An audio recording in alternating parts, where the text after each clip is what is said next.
Hey guys, welcome back to the channel. Business organisation में हमने chapter number 15 शुरू किया था, ठीक है, जिसका नाम है बिजनेस कॉम्बिनेशन।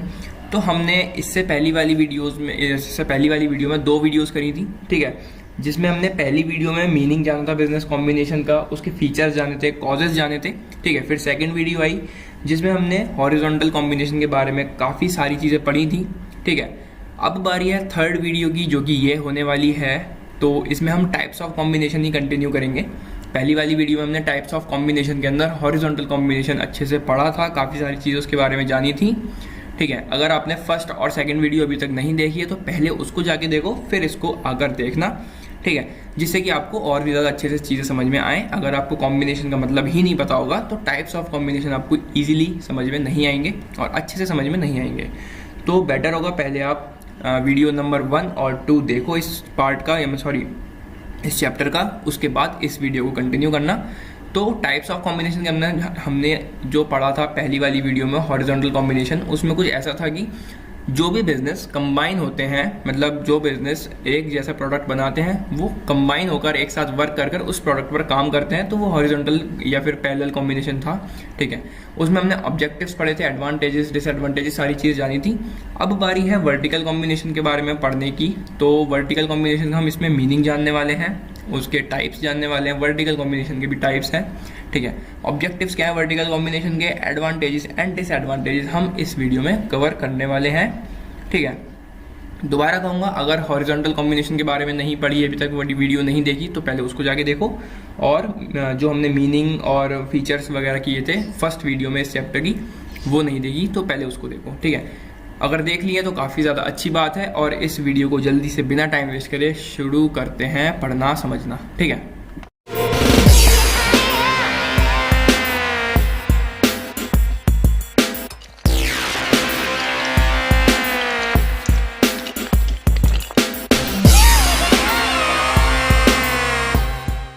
तो सबसे पहले हमारा है वर्टिकल कॉम्बिनेशन, यानी कि मीनिंग क्या होता है वर्टिकल कॉम्बिनेशन का, इसको थोड़ा रीड करते हैं। In vertical combination the subsequent units of industry are joined together. जो सब्सीक्वेंट यूनिट्स होती हैं, अब सब्सीक्वेंट यूनिट्स क्या होती हैं?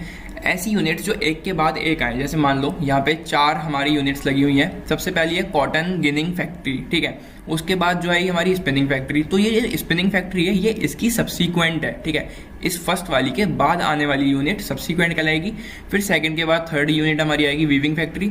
तो थर्ड वाली सब्सीक्वेंट हो गई सेकंड और फर्स्ट वाली के, मतलब कि एक के बाद एक जो यूनिट आ रही है, ठीक है, वो ज्वाइन हो जाती हैं एक साथ और वो काम करती है पूरा लाइन से। फर्स्ट वाली का रॉ मटेरियल सेकंड में जाएगा, सेकंड से रॉ मटेरियल थर्ड में जाएगा, थर्ड से फोर्थ में, फिर फिनिश प्रोडक्ट बन के मार्केट तक सप्लाई होगा, ठीक है। This combination involves combination of those enterprise which are engage in different stages of production. तो इस कॉम्बिनेशन में क्या होता है कि जो भी एंटरप्राइज एंगेज होते हैं, काम करते हैं अलग अलग स्टेजेस में प्रोडक्शन की, वो यूनिट्स कंबाइन हो जाती हैं, ठीक है। जैसे हमारा ये कॉटन एक अच्छा एग्जाम्पल चल रहा है, आगे एग्जाम्पल के साथ इसको थोड़ा और पढ़ेंगे, ठीक है। तो द यूनिट्स यहीं से है ना ये, ठीक है। The units combined stand end to end so that the finish product of one become the raw material of the other. इस लाइन का क्या मतलब हुआ? जो रॉ मटेरियल हम यहाँ डालेंगे, ठीक है, वो फिनिश्ड होकर सेकंड में जाएगा, फिर वो सेकंड के लिए रॉ मटेरियल कहलाएगा। मतलब हमने रॉ मटेरियल पहले फर्स्ट में डाला, ठीक है, यहाँ से कुछ बन के जाएगा आगे, तो ये वाला रॉ मटेरियल जो यहाँ पे फिनिश्ड प्रोडक्ट बना है फर्स्ट में, वो इसके लिए रॉ मटेरियल होगा सेकंड वाली के लिए। फिर सेकंड वाली यूनिट में जो काम होगा वो थर्ड में जाएगा, थर्ड वाली के लिए वो रॉ मटेरियल होगा, इसके लिए वो फिनिश्ड प्रोडक्ट होगा सेकंड वाले के लिए, और थर्ड के लिए वो रॉ मटेरियल होगा। फिर वो सामान फोर्थ में जाएगा, फोर्थ के लिए वो रॉ मटेरियल होगा, ठीक है, थर्ड वाली के लिए वो फिनिश प्रोडक्ट होगा। फिर फोर्थ में फाइनली वो फिनिश प्रोडक्ट बन के हमारा बाहर आएगा और वो मार्केट में हम सप्लाई करेंगे, ठीक है। It is also known as industry और सीक्वेंस और प्रोसेस कॉम्बिनेशन। वर्टिकल कॉम्बिनेशन को हम इंडस्ट्री, सीक्वेंस या फिर प्रोसेस कॉम्बिनेशन भी कहते हैं, ये इसके निक नेम आप कह सकते हो, ठीक है। फॉर एग्जाम्पल देखो यहाँ पे एक अच्छा एग्जाम्पल भी है। If in cotton textile industry cotton ginning factory combines with the spinning factory. जो कॉटन गिनिंग फैक्ट्री है वो कंबाइन है किसके साथ? स्पिनिंग फैक्ट्री के साथ, ठीक है। कंबाइंस विद वीविंग फैक्ट्री, और ये दोनों किसके साथ कंबाइन है? वीविंग फैक्ट्री के साथ। And the weaving factory combines with the factory producing readymade cloth. और जो ये वीविंग फैक्ट्री है ये किसके साथ कंबाइन है? जो यूनिट रेडीमेड क्लॉथ्स बनाती है, ठीक है। तो यहाँ पे क्या हुआ? कॉम्बिनेशन हुआ अलग अलग प्रोडक्शन प्रोसेस के, ठीक है। अब इन तीन के बिना, ये जो तीन है हमारी इंडस्ट्री यूनिट्स, इनके बिना फोर्थ का कुछ काम ही नहीं है, थर्ड वाली के बिना फोर्थ का काम नहीं है, सेकंड वाली के बिना थर्ड में कुछ नहीं हो पाएगा, फर्स्ट के बिना सेकंड में कुछ नहीं हो पाएगा। इस तरह से ये पूरा कंबाइन है, ठीक है, पूरे लगे हुए हैं लाइन से ये। तो हमने कहाँ तक पढ़ा था, factory producing readymade clothes, this would result in vertical combination. इससे एक पूरा वर्टिकल कॉम्बिनेशन बना। ये एक वर्टिकली पूरा लाइन में लगी होती है, मैंने हॉरिजॉन्टली इसको प्लेस किया है यहाँ पे, लेकिन ये वर्टिकली एक लाइन से लगी होती है units. The combination is devised in such a manner that the finish product of one firm may form the raw material for the other. तो हमने अभी यही चीज़ पढ़ी, फर्स्ट वाली जो है यहाँ पे फिनिश्ड प्रोडक्ट कुछ काम होगा, ठीक है, सेकंड वाली के लिए वो रॉ मटेरियल कहलाएगा, फिर वो थर्ड वाली में जाएगा, थर्ड वाली के लिए वो रॉ मटेरियल कहलाएगा, सेकंड में जो काम हुआ था, ठीक है। अब जो यहाँ पे काम हुआ है थर्ड वाली में वीविंग फैक्ट्री में, फोर्थ वाली यूनिट के लिए वो रॉ मटेरियल कहलाएगा, ठीक है। फिर फोर्थ में उसके लिए कुछ काम होगा, जो भी यूनिट काम करती है वो फोर्थ रेडीमेड क्लॉथ बनाती है, तो वो क्लॉथ बन के बाहर आएंगे और मार्केट में सप्लाई होगी। तो ये था हमारा वर्टिकल कॉम्बिनेशन। इसमें ये एक ऐसा कॉम्बिनेशन है, मैं दोबारा बता रहा हूँ, जिसमें एंटरप्राइजेज जो है अलग अलग प्रोडक्शन के स्टेजेस पर जो काम करती हैं वो कंबाइन हो जाती हैं, ठीक है। प्रोडक्शन प्रोसेस हो रहा है सब में, कॉटन गिनिंग फैक्ट्री में कुछ अलग काम हो रहा है, स्पिनिंग फैक्ट्री में अलग काम हो रहा है, वीविंग फैक्ट्री में अलग काम हो रहा है, लेकिन तीनों को कंबाइन करके जो रॉ मटेरियल फोर्थ में जाएगा, फिर वहाँ पे रेडीमेड क्लॉथ बनेगा, ठीक है। तो ये था वर्टिकल कॉम्बिनेशन। आगे बढ़ते हैं। नेक्स्ट हमारा टॉपिक आता है इसमें types of vertical combination. Vertical combination के प्रकार कितने होते हैं, तो सबसे पहला जो है इसका टाइप वो है फॉरवर्ड इंटीग्रेशन, और सेकंड टाइप है इसका बैकवर्ड इंटीग्रेशन। इनको भी समझ लो जल्दी से। फॉरवर्ड इंटीग्रेशन में क्या होता है, when a company involve in production combined with another company, जब कंपनी इन्वॉल्व होती है प्रोडक्शन में, ठीक है, और कंबाइन करे वो ऐसी कंपनी के साथ जो उसके प्रोडक्ट सेल कर सके। मान लो मेरी एक कंपनी है, ठीक है, मैं एक कंपनी में प्रोडक्शन कर रहा हूँ, अपनी कंपनी में कुछ प्रोडक्शन कर रहा हूँ, ठीक है, मैं ऐसी कंपनी के साथ कंबाइन करूँ कि वो मेरे प्रोडक्ट को सेल कर सके, वो हमारा हो गया फॉरवर्ड इंटीग्रेशन, ठीक है। Then it will be known as forward integration. For example, if a refining company, जहाँ पे ये रिफाइंड वगैरह बनता है, ऑयल वगैरह बनते हैं, ठीक है, combine with the company involve in sales store of oil. देखो, एक ऐसी कंपनी जो रिफाइनिंग कंपनी है, ठीक है, जो प्रोड्यूस कर रही है रिफाइंड वगैरह, ठीक है, वो कंबाइन कर रही है ऐसी कंपनी के साथ जो सेल करे अपनी स्टोर्स में ऑयल को, ठीक है, it will be called forward integration. तो ऐसी यूनिट जो प्रोड्यूस कर रही है कोई चीज और वो कंबाइन करे ऐसी कंपनी के साथ जो सेल करे उसके प्रोडक्ट, वो हमारा होता है फॉरवर्ड इंटीग्रेशन, ठीक है। Such combination eliminates middleman and earn profits more profits and may provide goods to consumers at cheaper rate. तो इन वर्टिकल कॉम्बिनेशन की वजह से क्या होता है, जो मिडलमैन होते हैं, जो बीच के लोग होते हैं, दलाल वगैरह, वो हट जाते हैं बिल्कुल, ठीक है, और वो ज़्यादा से ज़्यादा प्रॉफिट अर्न करते हैं, क्योंकि वो डायरेक्ट कस्टमर तक वो अपना प्रोडक्ट पहुंचाते हैं चीपर रेट पे। चीपर रेट तो उनके लिए हो गया क्योंकि बीच के लोग हट गए, लेकिन उनको अल्टीमेटली काफ़ी ज़्यादा प्रॉफिट भी हो जाता है कंपनी को, ठीक है। बात आती है बैकवर्ड इंटीग्रेशन की, इसको थोड़ा रीड करते हैं। Such integration takes place when a unit producing finished goods combine with it another unit producing raw material, it is called backward integration. तो इसमें क्या होता है, एक कंपनी या फिर कहो तो एक यूनिट हमारी प्रोडक्शन कर रही है, कोई फिनिश्ड प्रोडक्ट बना रही है, और एक यूनिट रॉ मटेरियल बना रही है, तो वो दोनों यूनिट्स जो है कंबाइन हो जाएंगी, तो उसको हम बोलेंगे बैकवर्ड इंटीग्रेशन, ठीक है। एक यूनिट रॉ मटेरियल बना रही है और एक यूनिट फिनिश्ड प्रोडक्ट बना रही है, तो वो दोनों कंबाइन हो जाएंगी, तो उसको बोलेंगे backward integration. For example, if a paper manufacturing company combines with, एक पेपर मैन्युफैक्चरिंग कंपनी है, वो कंबाइन हुई, वो मिली किसके साथ, विद पल्प प्रोड्यूसिंग कंपनी। जो पल्प प्रोड्यूसिंग कंपनी होगी उसके बाद वो रॉ मटेरियल बना रही है, ठीक है, फिर वो कंपनी किसके साथ कंबाइन हुई, ऐसी कंपनी के साथ जो पेपर मैन्युफैक्चर करती है, वो दोनों कंबाइन हुए, it works result in such integration. तो बैकवर्ड इंटीग्रेशन कुछ इस तरह से हमारा काम करता है। आई होप बैकवर्ड इंटीग्रेशन और फॉरवर्ड इंटीग्रेशन आपको क्लियर हुए होंगे। आगे देखते हैं, आगे हमारे ऑब्जेक्टिव्स ऑफ वर्टिकल कॉम्बिनेशन, क्या क्या ऑब्जेक्टिव होते हैं वर्टिकल कॉम्बिनेशन के, वो हम यहाँ रीड करने वाले हैं, समझने वाले हैं। फर्स्ट ऑब्जेक्टिव इसमें हमारा to integrate all production activities, हर प्रोडक्शन एक्टिविटीज को जोड़ता है ये, ठीक है। जैसे अभी हमने पीछे एग्जांपल लिया था एक, ये कॉटन गिनिंग फैक्ट्री किससे जुड़ी है, स्पिनिंग फैक्ट्री से, स्पिनिंग फैक्ट्री कंबाइन हुई है वीविंग फैक्ट्री के साथ, वीविंग फैक्ट्री कंबाइन हुई है रेडीमेड क्लॉथ जो मैन्युफैक्चर कर रहा है उसके साथ। तो यहाँ पे प्रोडक्शन के प्रोसेसेस एक दूसरे से जुड़े हुए हैं, इंटरलिंक्ड हैं, ठीक है। तो इसका जो हमारा हो गया ऑब्जेक्टिव वो है कि ये इंटीग्रेट करती है सारी प्रोडक्शन एक्टिविटीज को, जोड़ती है, ठीक है। To solve the problem of getting raw material, ये इस परेशानी को दूर करती है कि रॉ मटेरियल कहाँ से लाया जाए, क्योंकि रॉ मटेरियल भी खुद ही बनाती है यूनिट, फिर वो उसके साथ कंबाइन होती है दूसरी यूनिट जो कि फिनिश प्रोडक्ट बनाती है, ठीक है। मतलब रॉ मटेरियल भी खुद ही बना रहे हैं, तो ऐसी कोई परेशानी ही नहीं आएगी कि रॉ मटेरियल कहाँ से लाया जाए, वो खुद ही बना रहे हैं, ठीक है। जब रॉ मटेरियल बन जाएगा तो वो सेकंड यूनिट में ट्रांसफर होगा, रॉ मटेरियल वहाँ पे काम होगा, फिर वो सेकंड से थर्ड यूनिट में ट्रांसफर होगा, वहाँ पे उसमें कुछ काम होगा, थर्ड यूनिट से फोर्थ यूनिट उसमें प्रोडक्शन होगी, फिर से कुछ काम होगा, उसमें फिनिश प्रोडक्ट बनेगा और वो पूरी तरह से प्रोडक्ट तैयार हो जाएगा।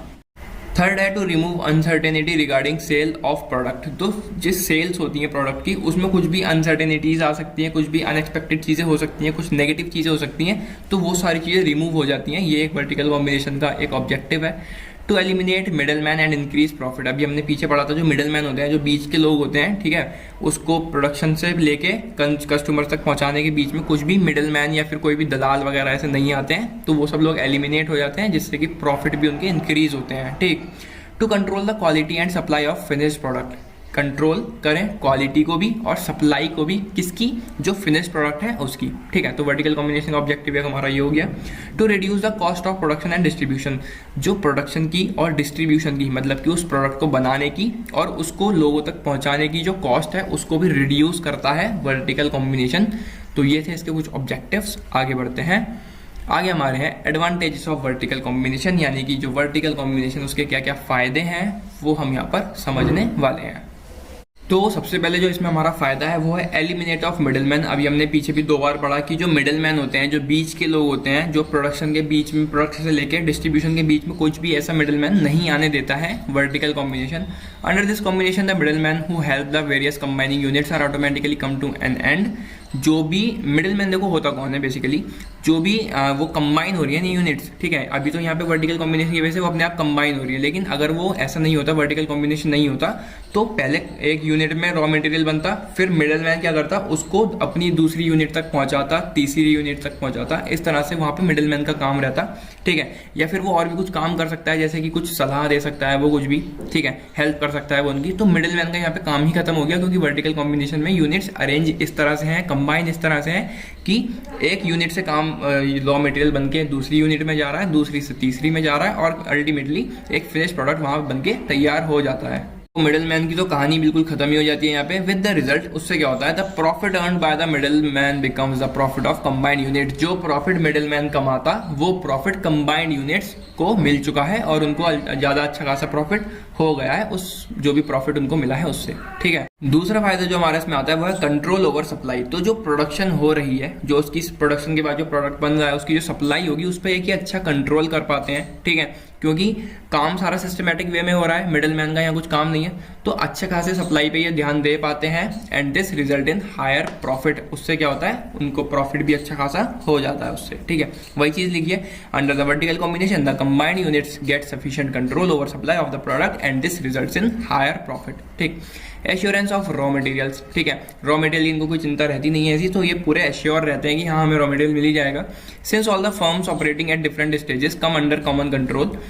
जो फर्म्स हैं, ठीक है, जो यूनिट्स हैं, वो अलग अलग स्टेजेस पर वर्क कर रही हैं। कोई यूनिट कुछ काम कर रही है, कोई यूनिट कुछ काम कर रही है। एक यूनिट से निकल के रॉ मटेरियल दूसरी यूनिट में जा रहा है, वो रॉ मटेरियल जो फर्स्ट से निकला है वो सेकंड वाली के लिए भी रॉ मटेरियल है, जब तक उसमें कुछ काम ना हो। फिर वो सेकंड से थर्ड में जाएगा, थर्ड वाली के लिए वो भी रॉ मटेरियल रहेगा, फिर उसमें कुछ काम होगा, फिर वो फोर्थ में जाएगा। इस तरह से रहता है सब कुछ, ठीक है। तो वो सारी यूनिट्स एक कॉमन कंट्रोल होता है उनका, ठीक है। The supply of raw materials at successive levels become continuous and uninterrupted. तो जो सप्लाई है रॉ मटेरियल्स की, वो हर लेवल पर अच्छे से हो रही है, ठीक है, कंटिन्यूअसली वो चल रही है, और यहाँ पे कुछ भी इंटरप्शन वगैरह नहीं होता है। तो यहाँ पे एक अच्छा उनको बेनिफिट मिल जाता है वर्टिकल कॉम्बिनेशन की वजह से, ठीक है। नेक्स्ट एडवांटेज जो हमारा इसमें आता है वो है improvement in the quality of products, ठीक है। Because the needed supplies may be made to confirm more closely to the requirement, the quality of the product can be improve.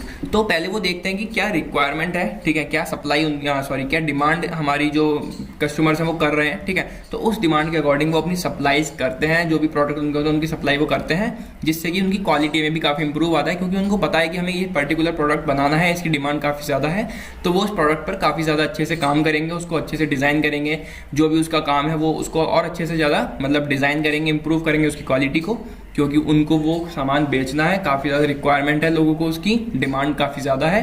फिर वो अच्छी सप्लाई करेंगे, उनकी डिमांड ऑलरेडी पूरी वो satisfy होंगे कस्टमर्स उनके, और उनको अल्टीमेटली प्रॉफिट उसका होगा। The previous stages of production can be controlled properly. तो जो प्रीवियस स्टेजेस हैं प्रोडक्शन की, ठीक है, मान लो first second third fourth fifth 4-5 stages हैं, ठीक है, तो जो पीछे की स्टेजेस हैं प्रोडक्शन की वो भी अच्छे से कंट्रोल हो पाएंगी प्रॉपर तरीके से, ठीक है। इंक्रीज टू एफिशिएंसी, ठीक है, एफिशिएंसी भी काफ़ी ज़्यादा बढ़ जाती है। Through integration firms can realise the economies in handling, storing, transporting, packing etcetera which result in the increase in efficiency of the industry. तो इंटीग्रेशन मतलब कि जो कंबाइन हुआ है उससे क्या होता है, फर्म जो है वो रियलाइज करती है कि handling, storing, transporting, packing etcetera ये सारी चीज़ें वो काफ़ी ज़्यादा रियलाइज करती है, ये सारी चीज़ें जरूरी हैं, विच result in the increase in the efficiency of the industry. तो इन सारी चीज़ों से मिलकर क्या होता है, जो इंडस्ट्री होती है उसकी एफिशिएंसी काफ़ी ज़्यादा बढ़ जाती है। एफिशिएंसी का मतलब होता है टाइम टू टाइम काम करना, कम कॉस्ट पे काम करना और अच्छे से वो सारा काम हो जाना, ठीक है। तो इन सारी चीज़ों के साथ काफ़ी ज़्यादा एफिशिएंसी इंडस्ट्री की बढ़ जाती है। वर्टिकल कॉम्बिनेशन के ये होते हैं कुछ फ़ायदे। अब फ़ायदे हैं तो ऑब्वियसली नुकसान तो उसके होंगे ही होंगे, तो अब नुकसान इसके पढ़ लेते हैं कुछ। तो डिसएडवांटेजेस ऑफ वर्टिकल कॉम्बिनेशन को समझना शुरू करते हैं। तो जब यूनिट्स कंबाइन होंगे तो कोऑर्डिनेशन वहाँ पे इतना ज़्यादा इजी नहीं है करना, ठीक है, क्योंकि वहाँ डिसिमिलर यूनिट्स हैं जो कि अपना अलग अलग काम कर रही हैं। उनका जो काम है यूनिट्स का वो काम सिमिलर नहीं है, डिसिमिलर उनकी यूनिट्स काम कर रही हैं, ठीक है। लेकिन अगर कोऑर्डिनेशन वो लाना चाहे तो वो काफ़ी ज़्यादा कॉस्टली उनको पड़ सकता है अगर लाना चाहें तो, ठीक है। कॉम्बिनेशन के अगर हम एक्सपेक्ट करें कि हम कॉम्बिनेशन में कोऑर्डिनेशन ले आएँ तो वो काफ़ी ज़्यादा कॉस्टली उनको पड़ सकता है, इसलिए यहाँ पे कोऑर्डिनेशन की काफ़ी ज़्यादा कमी रहती है, ठीक है। थर्ड है no advantages of large scale production. Large scale production हम यहाँ पे नहीं कर सकते। In vertical combination there is no advantage of large scale production. Large scale production का मतलब है कि काफ़ी ज़्यादा क्वांटिटी में कुछ प्रोड्यूस करना, कोई प्रोडक्ट प्रोड्यूस करना, तो वो चीज़ यहाँ पे पॉसिबल नहीं है, ठीक है। म्यूचुअल डिपेंडेंसी की अगर हम बात करें तो in vertical combination every next unit is depend on production of first unit. क्या होता है, जो 4 यूनिट है, जैसे लाइन से यहाँ पे 4 यूनिट्स लगी हुई है ये, तो ये सेकंड वाली फर्स्ट वाली पर डिपेंड है, थर्ड वाली फर्स्ट और सेकंड पर डिपेंड है, फोर्थ वाली फर्स्ट सेकंड थर्ड पर डिपेंड है। अगर कुछ भी काम फर्स्ट में या सेकंड में रुक गया तो वो थर्ड फोर्थ भी रुकी रहेंगी, उनमें काम नहीं होगा। तो एक म्यूचुअल डिपेंडेंसी यहाँ पे डिसएडवांटेज आ जाता है, वही चीज़ यहाँ लिखी है। If the production of any process stop, अगर किसी भी प्रोसेस में प्रोडक्शन रुक गई तो the production work of next process will also be affected. तो अगर पहले में प्रोडक्शन या फिर कुछ प्रोसेस उसका रुक गया तो सेकंड थर्ड फोर्थ भी रुके ही रहेंगे। सेकंड में अगर कुछ रुक गया तो थर्ड फोर्थ रुके रहेंगे, थर्ड में अगर कोई परेशानी आ गई तो फोर्थ भी रुका ही रहेगा, उस पर भी एक नेगेटिव इम्पैक्ट पड़ेगा, ठीक है। नेक्स्ट डिसएडवांटेज हमारा जो इसमें आता है वो है लिमिटेड स्कोप। तो जो स्कोप है वो काफ़ी ज़्यादा लिमिटेड है वर्टिकल कॉम्बिनेशन के अंदर। कुछ यूनिट्स लगी हुई हैं छोटी छोटी, वो अपना प्रोडक्शन का काम कर रही है, एक से दूसरे में, दूसरे से तीसरे में। पहली चीज़, यहाँ पे कुछ भी हम लार्ज स्केल प्रोडक्शन नहीं कर सकते, जैसा कि हमने इससे पहले पढ़ा अभी डिसएडवांटेज में, ठीक है। और जो स्कोप है वो भी काफ़ी ज़्यादा लिमिटेड है, क्योंकि हम ज़्यादा बड़ी जगह पर इसको नहीं कर सकते और ज़्यादा प्रोडक्शन में हम इसको इसमें नहीं कर सकते, इसलिए इसका स्कोप काफ़ी ज़्यादा लिमिटेड है, ठीक है। तो ये थी इसकी डिसएडवांटेजेस वर्टिकल कॉम्बिनेशन की। हमने इसमें डिसएडवांटेजेस पढ़ लिए, एडवांटेजेस हमने इसमें जाने, ऑब्जेक्टिव्स हमने जाने, टाइप्स जाने वर्टिकल कॉम्बिनेशन के, और हमने वर्टिकल कॉम्बिनेशन का मीनिंग भी इसमें काफ़ी अच्छे से पढ़ा। तो आई होप आपको ये वीडियो, जो भी हमने इस वीडियो में कवर की चीज़ें, वो आपको समझ आई होंगी। अगर पहले की वीडियोस नहीं देखी, दोबारा कह रहा हूँ उनको जाके देखो, और ऐसे ही आगे भी और भी वीडियोस आएंगी, क्योंकि टाइप्स जो हैं काफ़ी सारे हैं। हॉरिजॉन्टल और वर्टिकल हमने कर लिया है, लेटरल, सर्कुलर और डायगोनल भी मतलब बाकी हैं, तो उनको भी आने वाली वीडियोज़ में कवर करेंगे। मिलते हैं आने वाली वीडियो में जो भी होगी आगे। तो till then take care and bye bye. Videos को देखो अच्छे से, समझो। और नेक्स्ट डिसएडवांटेज हमारा जो इसमें आता है वो है लिमिटेड स्कोप। तो जो स्कोप है वो काफ़ी ज़्यादा लिमिटेड है वर्टिकल कॉम्बिनेशन के अंदर। कुछ यूनिट्स लगी हुई हैं छोटी छोटी, वो अपना प्रोडक्शन का काम कर रही हैं, एक से दूसरे में, दूसरे से तीसरे में। पहली चीज़, यहाँ पे कुछ भी हम लार्ज स्केल प्रोडक्शन नहीं कर सकते, जैसा कि हमने इससे पहले पढ़ा अभी डिसएडवांटेज में, ठीक है। और जो स्कोप है वो भी काफ़ी ज़्यादा लिमिटेड है, क्योंकि हम ज़्यादा बड़ी जगह पर इसको नहीं कर सकते और ज़्यादा प्रोडक्शन में हम इसको इसमें नहीं कर सकते, इसलिए इसका स्कोप काफ़ी ज़्यादा लिमिटेड है, ठीक है। तो ये थी इसकी डिसएडवांटेजेस वर्टिकल कॉम्बिनेशन की। हमने इसमें डिसएडवांटेजेस पढ़ लिए, एडवांटेजेस हमने इसमें जाने, ऑब्जेक्टिव्स हमने जाने, टाइप्स जाने वर्टिकल कॉम्बिनेशन के, और हमने वर्टिकल कॉम्बिनेशन का मीनिंग भी इसमें काफ़ी अच्छे से पढ़ा। तो आई होप आपको ये वीडियो, जो भी हमने इस वीडियो में कवर की चीज़ें, वो आपको समझ आई होंगी। अगर पहले की वीडियोस नहीं देखी, दोबारा कह रहा हूँ उनको जाके देखो, और ऐसे ही आगे भी और भी वीडियोस आएंगी, क्योंकि टाइप्स जो हैं काफ़ी सारे हैं। हॉरिजॉन्टल और वर्टिकल हमने कर लिया है, लेटरल कॉम्बिनेशन, सर्कुलर कॉम्बिनेशन और डायगोनल कॉम्बिनेशन अभी बाकी है इसमें टाइप्स कॉम्बिनेशन के। तो आने वाली वीडियोस में वो भी कवर करेंगे। तब तक के लिए इस वीडियो को देखो, पीछे वाली वीडियोस जो नहीं देखी हैं उनको देखो। मिलते हैं अगली वीडियो में। Till then take care and bye bye.